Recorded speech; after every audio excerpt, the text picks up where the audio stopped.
Welcome to Ohio Roots, the official podcast of the Ohio Genealogical Society. Join us as we embark on a captivating journey through Ohio's rich genealogy, history, and abundant resources. Hosted by me, OGS Executive Director Noel Poirier, this podcast brings you insightful conversations with a diverse array of guests, from OGS members, chapter leaders, and staff to renowned genealogists, historians, and influential figures within the genealogical community. Each episode delves into fascinating topics and captivating stories. So grab your headphones, hit that play button, and join us on this enthralling journey of Ohio's roots.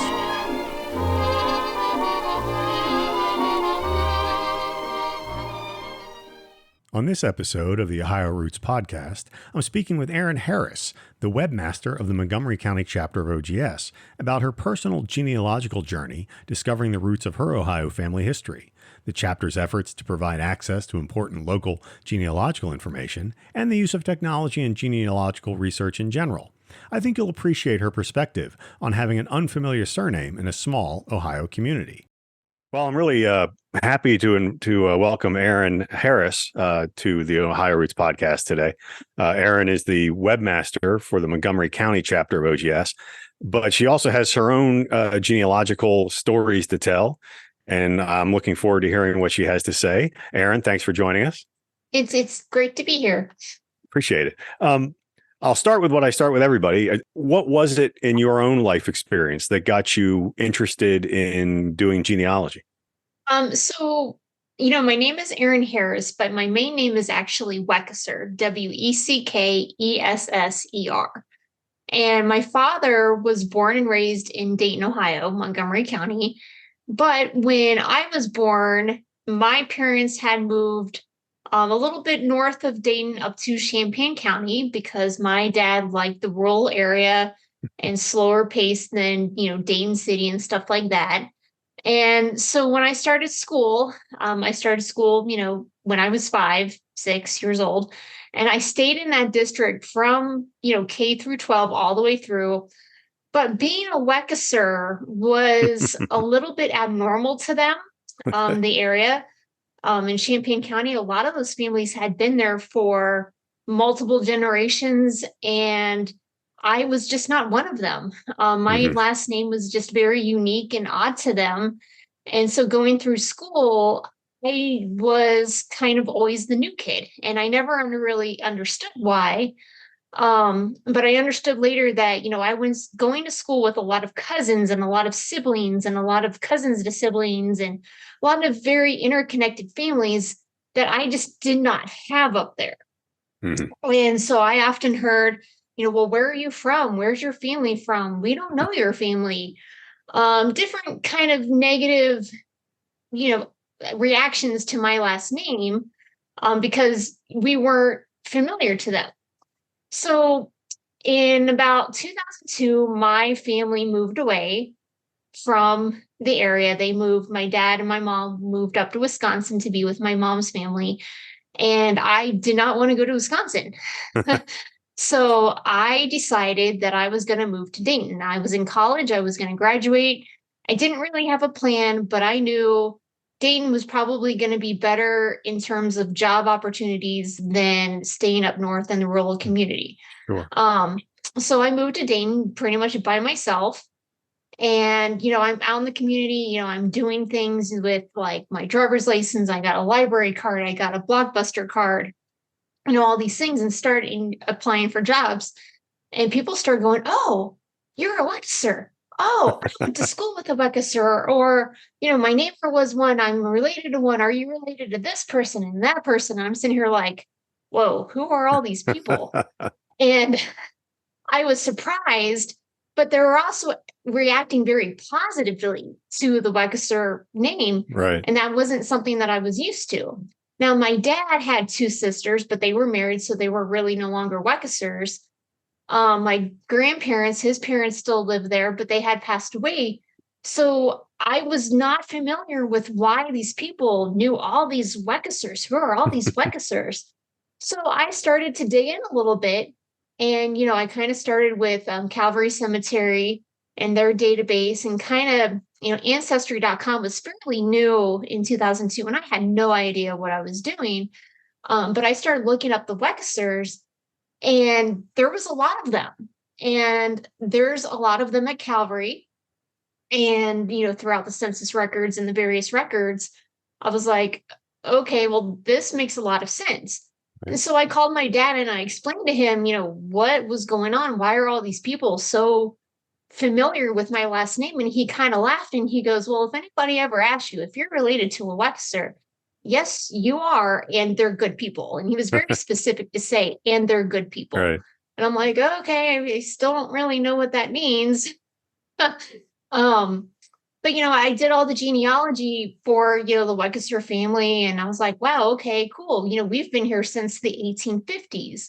And now I understand how much of a new person, quote, I was Right. when I was growing up in Champaign County, because that was them up there. But then in Dayton, that was my life down there that I didn't really realize that I had. Were you able to kind of identify who the first Weckeser was who came to Dayton? Yes. Yes, I do. His name was John Peter Weckeser Sr., and he came from Baden, Germany in the 1850s. Okay. And he was married. He built his family. His son was John Peter Weckeser Jr. Mm-hmm. And then from there, we have Frank Peter Weckeser Sr., and then my grandpa was Frank Peter Weckeser Jr. Wow. And there's all kinds of cousins and aunts and uncles and all kinds of Weckesers in there, but they all pretty much stem from Frank Peter Weckeser Sr. Or I'm sorry, John Pete Weckeser Sr. It's funny you talk about your name being unusual for people when you were living there. My last name is Poirier, which is an incredibly unusual name for where I grew up in Lancaster County, Pennsylvania. But when I went to Fall River, Massachusetts, which is where my Poirier family are from, there's a Poirier Chevrolet. There's Poiriers everywhere. So I can relate to your experience of people looking at your name and just going, you're not from around here, are you?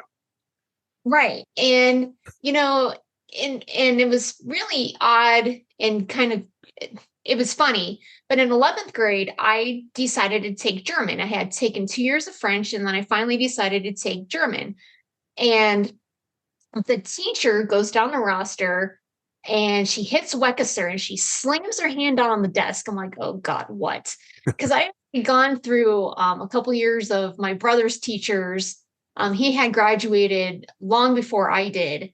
But he had some teachers that loved him, and he had a few teachers that did not like him. Of course. We won't go into that, but I had a little bit of that reputation to try to fix, so to speak. And so when she slammed her hand down, I'm like, oh, what did she do? What happened here? Like, oh no. But she was excited that she finally had me in her class, because Right. she had seen my name all over things, but she can't make me take her class. Right. So she went on for about 10 minutes over my last name and how German it was. And I just sat there like, cool. I had no idea.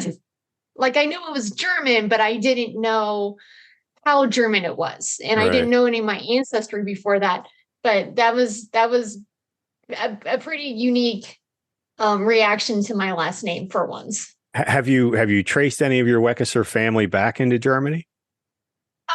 A little bit. It gets harder when you cross that pond with, language barriers and the handwriting barriers. I actually got in touch with a cousin a couple years ago whose grandfather was Walter Weckeser. And he wrote some journals about Dayton history and various aspects of his life. And I was trying to track these journals down because they were supposed to be donated somewhere. And I can't find them. So that's been a little bit of a mission that I've been on. Yeah. But he did a little bit of family genealogy, and we're actually Swiss.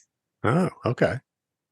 Simon Weggis from Weggis, Switzerland, migrated from Weggis, Switzerland to Germany. And his name was Simon Weggis, but then they Germanized it to Weggesser. And then they Germanized it to Weckeser eventually. So we're actually Swiss, not German. Huh. Well, see, that's always fun to find out stuff like that. Now, and now it's like my little mission to go to Weggis, Switzerland. Right. Yeah. Why not? You got to go back to the hometown. Right. Now, I know in your role as the webmaster for the Montgomery County chapter, and one thing I'd like to highlight for folks is who are listening, because a lot of folks won't join a chapter if they're not in that local community. And I want to point out that I'm speaking to you and you are in Colorado. So, so you don't have to be living in that community to join an OGS chapter or any genealogical society. So we want to encourage people to join regardless of where they're living. But in your role as a webmaster, obviously technology is an important tool for the Montgomery County chapter and for genealogists in general nowadays. I'd love to hear your thoughts on how technology has benefited genealogy and what have been some of the hiccups. Well, I don't really know genealogy before technology. As I said, I started in 2002 with, ancestry.com, and, it's improved greatly over the last 20, 22 years. Mhm. So I'm really not familiar with, having to go to the look up this and look up that and, different things like that. So, technology makes it easier, but then it also creates kind of a barrier. And I Sure. even have to get over this myself of, just because it's not online doesn't mean it doesn't exist. Right. Right. So, when I run out of a database, I'm like, okay, well, where else could it be?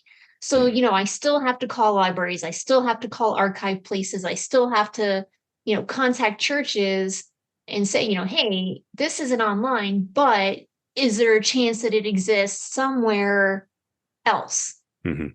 And, I talked to, people getting into it and they're like, well, it's not online. I'm like, but that doesn't mean it doesn't exist. You just got to go find it. The Ohio Roots podcast is brought to you by the Ohio Genealogical Society, the premier gateway for discovering your Ohio family history. To learn more about joining, visit www.ogs.org.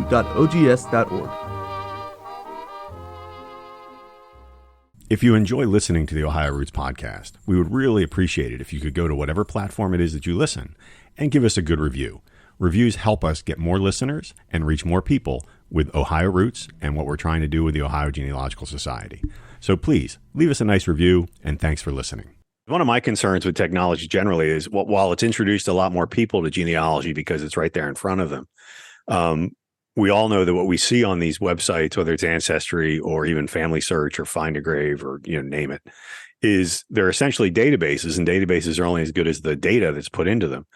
And when there's a lot of folks putting data into those programs and into those websites that may be wrong, my concern with it has always been that people assume what they're seeing there is true. Does that make sense? Yes. Yes, and I've fallen into those traps actually. Sure. So I have a second great grandfather who was married to a woman named Julia, and I just assumed she was my second great grandmother. Mm-hmm. And then one day I was talking to a cousin, and I was working on one of my lineage society applications, and I found this other woman who was married to him, and I'm sitting here like, who is that woman? Like, where did Right. she come from? Wait a minute here. And so I emailed this cousin, and she goes, "Oh yeah, well that was his first wife." And I'm sitting here like, Mm. what are you talking about? Everybody, all these trees have Julia, Julia, Right. Julia." And she's like, "No, Kate died in 1888, and then he remarried, and this woman right here is your second great grandmother." And I was like, "Oh my, okay." But then like I kind of got angry, like, well, why was she written out of history? Like what Right. happened Right. here? So I kind of had to like tear it all apart. But all these trees thought Mm-hmm. Julia was his wife, and Right. all these children were her children. And I'm sitting here like, Yeah. oh, Yeah. And if you're not oh. a critical researcher, you'll look at that and assume that because so many trees have her, that must be true. Right. You would think, because copy of a copy of a copy. Right. Well, why Right. not? Right. Yeah.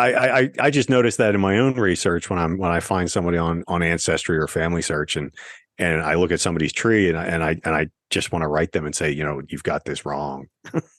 Right. And I have with a couple people, like if their Yeah. tree was really well built out, like they put a lot of effort into it, Right. I'll email them, and I have like, hey, like I see you've done all this work, but I think you're gonna be surprised to know Yeah. Julia was not the mother to these four kids. This Right. woman here, whose records really aren't online, but I found this. And a couple people were like, wow, we did, and they fixed it. And then a couple Yeah. other people Yeah. were like, good. Yeah. Right. Yeah. It's almost like they don't care enough to get it right sometimes. Right.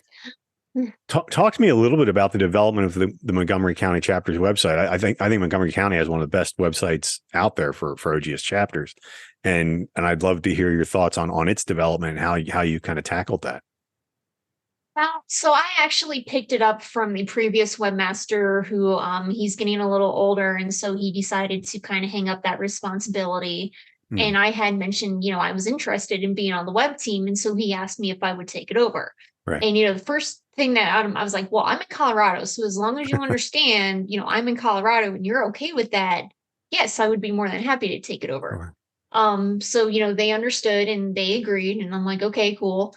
And so I've kind of taken it over from him. So the current website that you see for them isn't something that I built. Sure. I made a few enhancements to it, like with the enhanced Google search, which doesn't exactly work well, but I'm working through it. Sure. And a few other pieces to try to kind of clean it up. But the back end of that, how it's built, is a little bit out of date. And so the host is upgrading their systems to a new responsive system, which does work better, looks better, does all the things. It's got some more bells and whistles. And so I actually just finished up migrating the current content from the current website to that new system, but it's still going to be a while before that site's launched. Right. But I took into consideration, all the databases, all the data tables. How do I make this work intuitively without making it, too much? And there's a new search bar. The Google search is going to work better on it. So yeah, it's always websites are always works in progress. You just took the words out of my mouth. And trying to work with the tools that you're given. Yeah. I mean, I know in the example of the OGS website, it's a website that we are constantly working on. Probably literally every day we're doing something with it to kind of improve it, get a little more, user friendly and make what's there a little more accessible. So I definitely feel your pain when it comes to that. It's a lot of work, but it's a testament to the chapter and to your organization, everybody involved with Montgomery County, that you put so much effort into it. One of the things we've been trying to talk to other chapters about, particularly smaller chapters that don't have either the skill sets or the people to do it, is the idea of giving them some kind of presence on the OGS website, so that they don't have to worry about managing a website all the time. So we understand the challenge of that, but we also understand it's important for you as a chapter to be in front of people, and the internet's the place to do that. Right. And, and especially with Google search, you go into Google search and you type for anything, you want, that area to come up. So, I've been working with, the Google search engine console and all those little Google components, because, I wouldn't know to go like, starting, I wouldn't have known to really gone to the Montgomery County chapter's website to look for things. It was always after the fact. But if you're starting out, go to Google and search John Smith. Oh, well, he's based in Montgomery County. Okay, cool. What information do they have, or relative information? And it's got to be up at the times with Google search and how people are going to find you and find what they're looking for. What kind of resources does the chapter have on their website? So impressively, they have a lot of old stuff and a lot of old cemetery listings from some of the older cemeteries located around the county. They have a little collection of Dayton newspaper archives. There might be a reason behind why they do have what they have. I think they were maybe donated articles that they put online. Sure. Some of the pioneers of Dayton, who established Dayton, and those prominent names. They have a little bit of a bio on that website.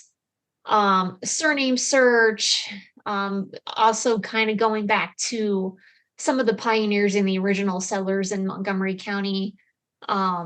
I believe they were donated the sacramental records for the Hope Lutheran Church. And so they have those online that are in tables, and people can search through those. Um, but a lot of cemetery listings Oh, that's for good. the less, well, I wouldn't say lesser known, but some of the older cemeteries in the Mhm. county. Okay. You know, getting off the technology a little bit and back into your family history pursuits. I posted something on the OGS social media recently about brick walls, and I have my own brick walls that I deal with on a regular basis. Have you had a brick wall in your research that's really stumped you? So I have two of them really. So related to Montgomery County, it's been my mission since I mentioned, I thought my second great grandfather was married to this Julia Klump. Um, I have a lot of information on him, but I don't have his picture. Hmm. And the more I learn about him, the more I feel like my dad is reincarnated from him. So I want this man's picture. Like that's all I want. Right. And I can't find it. Like nobody has it. I've seen pictures of his children, Julia, his brother, but like every twist and turn, like there is no picture of Hmm. him. A second brick wall, and I spent a year on this, is I have family that comes from pre-Civil War and Revolutionary time Virginia, Okay. and he's got an interesting name himself. His name is Hedgeman Riley. And for all intents and purposes, all the trees on Ancestry think that Hedgeman Riley was born in 1800. He Hmm. doesn't have parents and he just magically appeared in Virginia.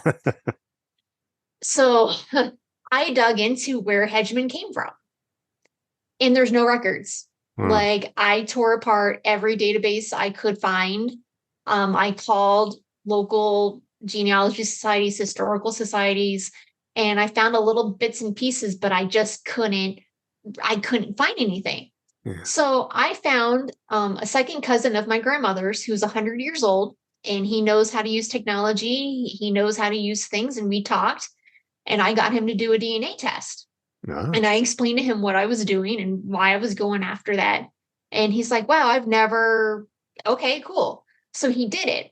And because he's 100 years old, he still has second and third cousins down there in Virginia Wow. that I was able to kind of use to kind of make a theory of who Okay. Hedgeman Riley was. And I don't have any records to back it up, but Hedgeman Riley is a name derived from the Hedgeman triplet family. And then Hedgeman itself used to be a surname that was carried down to be a first name. Okay. And this is all revolutionary times. But Hedgeman triplets was apparently in George Washington's little inner circle Hmm. of things. But that was a huge brick wall that I spent a Yeah. year on because I just couldn't believe that Virginia, being one of the oldest states in the Union, didn't have the records I was needing. Yeah. Yeah. Well, I lived in Virginia for about 15 years, worked for the Colonial Williamsburg Foundation. And I can tell you that a lot of Virginia records were destroyed during the Civil War, which Yes, and leads to a that's lot what of issues. Yes, and that's what a librarian finally told me. And she goes, Erin, do you know why these records don't exist? And I was like, no, please tell me. And she goes, well, the Civil War, we buried our records so they wouldn't be destroyed. And then during the war, things got destroyed. But then when we went to go get the records that we were buried, they were destroyed by water. And I was like, oh. I want to get back to So your previous brick wall. You mentioned that you think your father is a reincarnation of this ancestor. So there must be stories around this man that make you think that.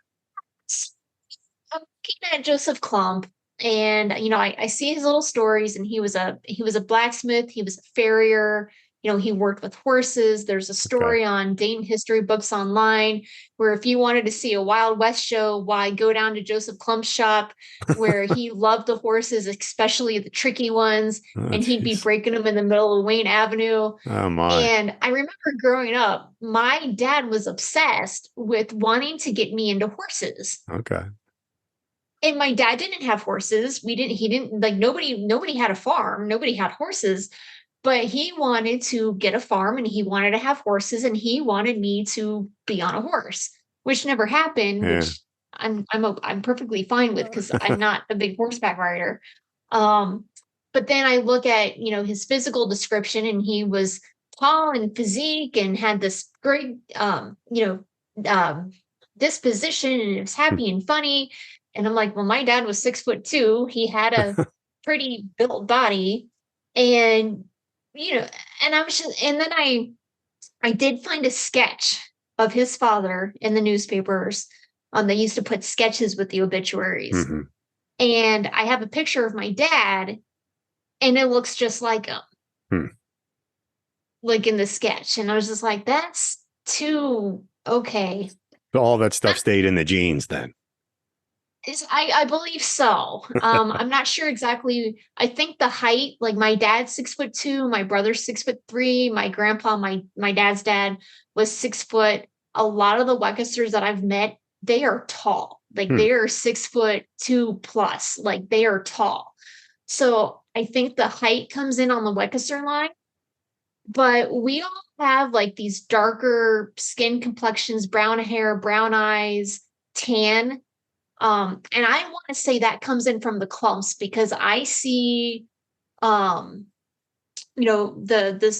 World War II and the World War I, draft cards, and they, give those physical descriptions. Right. And they all have dark hair, dark eyes, ruddy skin, which is like a reddish brown. Like, I think we look like clumps, but we've got Weckester height. So I have a feeling my dad either looks like Joseph Klump or was like reincarnated from Joseph Klump. I don't know. Well, I have no proof. Well, I hope you find a picture of him soon then. I hope so too. And I think I have one. Okay. But it's not labeled. Oh, that's the worst. So I can't say. If someone were to come to you and say, Erin, I'm thinking about getting into genealogy and doing my family history, what is the best advice you would give them at the beginning? Just keep going. You're gonna find brick walls. You're gonna hit things that don't make sense. But just kind of keep going, and don't get discouraged when you think there's nothing else I can. There's nothing, like what else is there to find? And just kind of have some fun with it. But then also be braced for any potential surprises. All right. But basically just keep going, and don't expect to find everything on day one. Yeah. Well, Erin, thank you so much for sharing your experiences with us on the Ohio Roots podcast. I really appreciate you doing that. And I look forward to checking out the Montgomery County website as it develops, and great work on that. Thank you. I want to thank Erin for sharing her personal story with us today, and I certainly can relate to having a surname that is unexpected in my own local community. Be sure to check out the Montgomery County Chapter's website at www.mcc-ogs.org and take a look at the resources there and follow along as they make the improvements Erin mentioned in our talk. Thanks again for listening to the Ohio Roots Podcast.